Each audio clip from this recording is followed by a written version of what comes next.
नमस्कार। मैं हूँ 2.5 अक्षर का छोटा सा नाम प्रेम। और आज जो वीडियो आपके लिए बना रहा हूँ वह कुकिंग पर आधारित है। आप आश्चर्यचकित तो ज़रूर होंगे क्योंकि कुकिंग का यह हमारा पहला वीडियो है और रेसिपी भी बहुत ख़ास रखी है। रेसिपी में आज हम बनाने जा रहे हैं कदम्ब के फल से खट्टी और मीठी चटनी।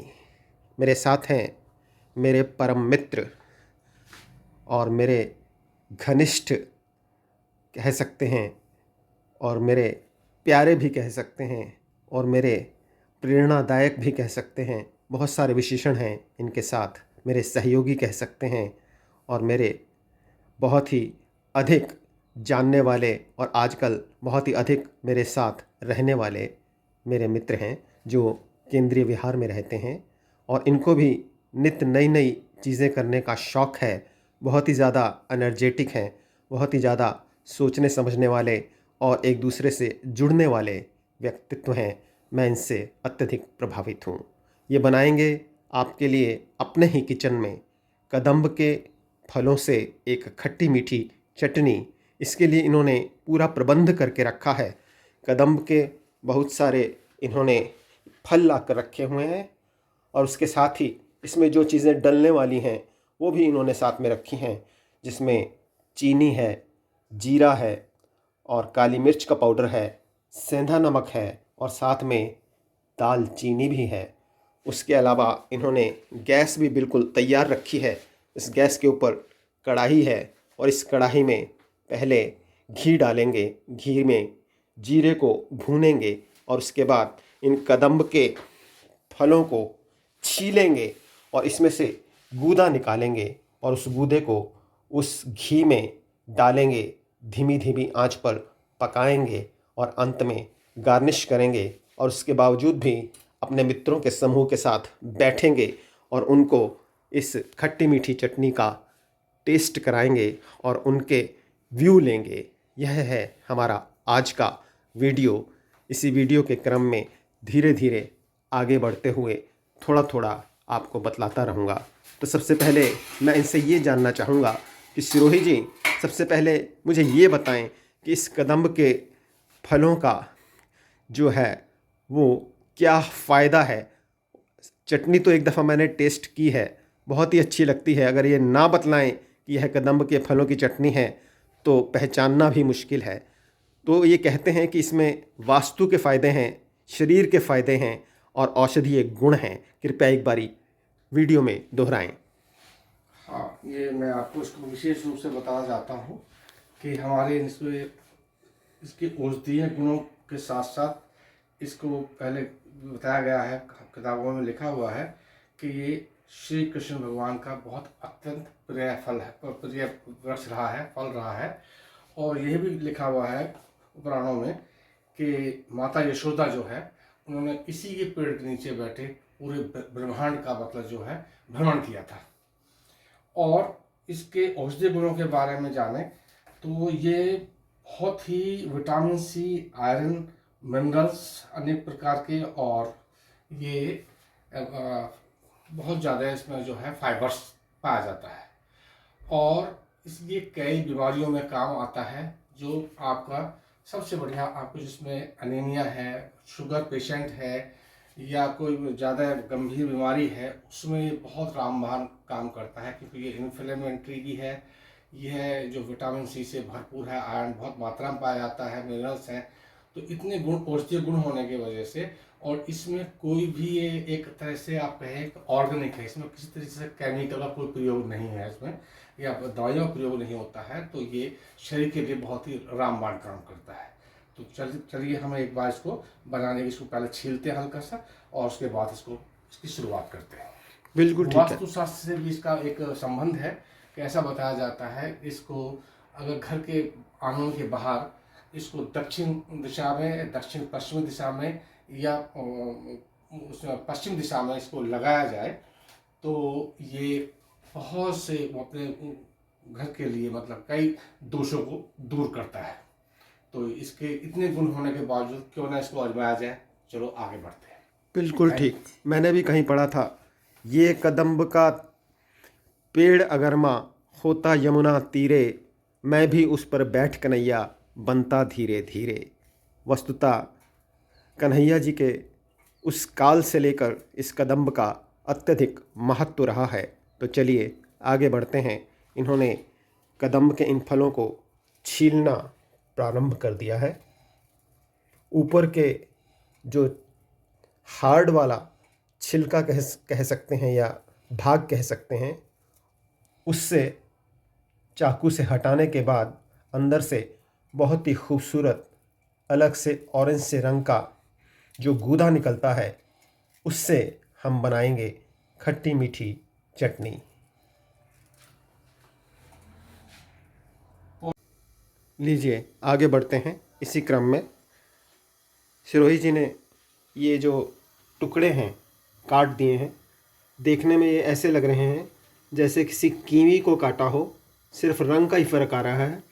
बीच में से ऑरेंज और ऊपर से बीजों वाले काले काले लेयर में टुकड़े। अब ये कढ़ाई इन्होंने गैस पर रख दी है और इसमें घी डाल रहे हैं। घी डालने के बाद इसमें इन टुकड़ों को डालेंगे और भूनना शुरू करेंगे, और उसके बाद इसी तरीके से स्टेप बाय स्टेप आगे बढ़ेंगे। घी में सबसे पहले इन्होंने जीरे को एक तरह से छौंक की तरह इस्तेमाल कर रहे हैं। जीरे का छौंक लगाएंगे और उसके बाद थोड़ा सा जीरे को भूनने के बाद इसमें ये कदम्ब के फलों के काटे हुए टुकड़े इसमें डालेंगे।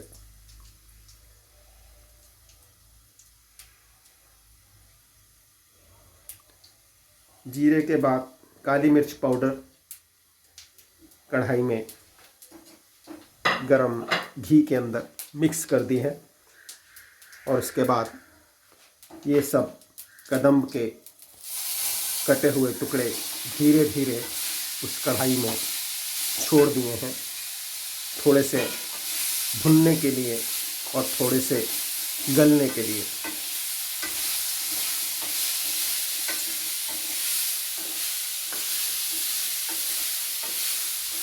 अभी तक आंच थोड़ी सी तेज़ थी, धीरे धीरे आंच को कम करेंगे और इन टुकड़ों को नरम होने तक भूनते रहेंगे।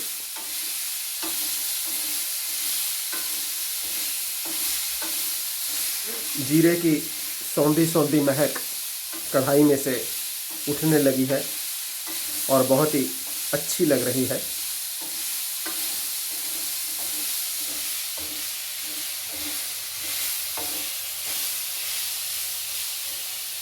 अब बाकी बचा हुआ सारा सामान यानी कि सेंधा नमक और ब्राउन शुगर इसमें मिक्स कर दी है और धीरे धीरे एक स्टिक नुमा करछी से कढ़ाई में चलानी शुरू कर दी है।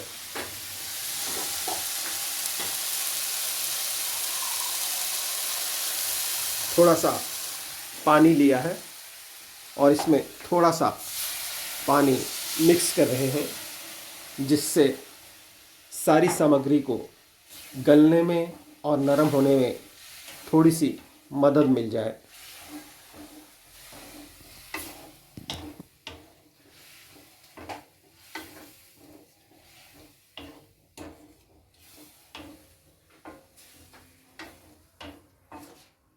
सर धीरे धीरे करछी हिलाते हुए इसे कितनी देर तक चलने देंगे? बस इसको 5 मिनट तक 5 मिनट तक इसको ढक कर धीमी आंच पर छोड़ देंगे, फिर उसके बाद सूप चलाएंगे। मिलते हैं आपको 5 मिनट के बाद। आप फिर इसके ऊपर ढक देते हैं। 5 मिनट के बाद अब उस थाली को हटाकर देखते हैं कि चटनी कहाँ तक पहुँची है। देखने में ही खूबसूरत उबाल नज़र आ रहे हैं और लग रहा है कि चटनी का शेप लेने लगी है।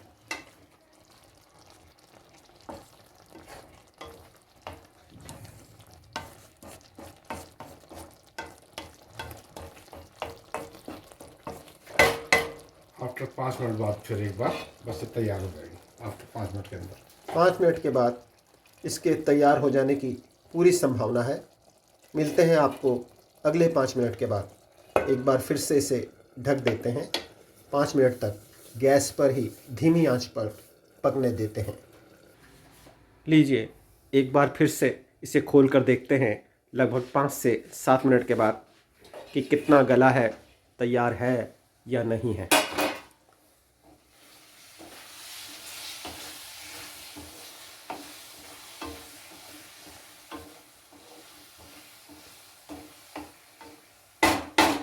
दालचीनी का टुकड़ा इसमें से निकाल देंगे इसको बस। और इसने जो अपना काम कर दिया, दालचीनी ने जितना हुई इसमें टुकड़ा इसका निकाल देंगे। दालचीनी खड़े मसालों में जिसकी गिनती होती है उसका सत्त ही काफ़ी होता है किसी भी डिश में। गल गया। और इसमें थोड़ा सा सिरका डाल देंगे, जो गन्ने का सिरका है। इसका फ्लेवर, इसकी प्रिजर्वेटिव बढ़ जाएगी और उसका स्वाद भी बढ़ जाएगा। इसमें थोड़ा सा सिरका डाल देंगे, हल्का सा टेस्ट के लिए, बस इतना सा सिरका डाला।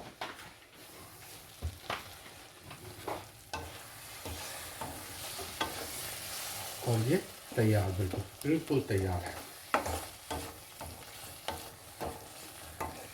बहुत ही सौंधी सौंधी खुशबू आ रही है तो इस तैयार रेसिपी से। इसको अब हम गार्निश करेंगे और फिर इसको पढ़ने के लिए, खाने के लिए टेस्ट कराएंगे। तो अब मैं इसको प्लेट में करता हूँ। अब देखिए इसको इस तरह से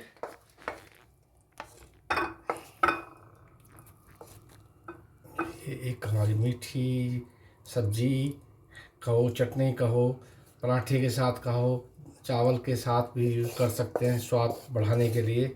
और किसी भी समय किसी भी ब्रेड पर रख के खा सकते हैं। और आप शाम को, आज हम सब बैठो से लोगों को टिप्पणी भी लेंगे इसका स्वाद कैसा बना। और आपको ये वीडियो पसंद आए तो आप इसको लाइक करिए, कमेंट्स करिए। कुछ सुधार करने की ज़रूरत है तो आप वो भी बताएं, अपनी टिप्पणी अवश्य भेजें। आपका बहुत बहुत धन्यवाद।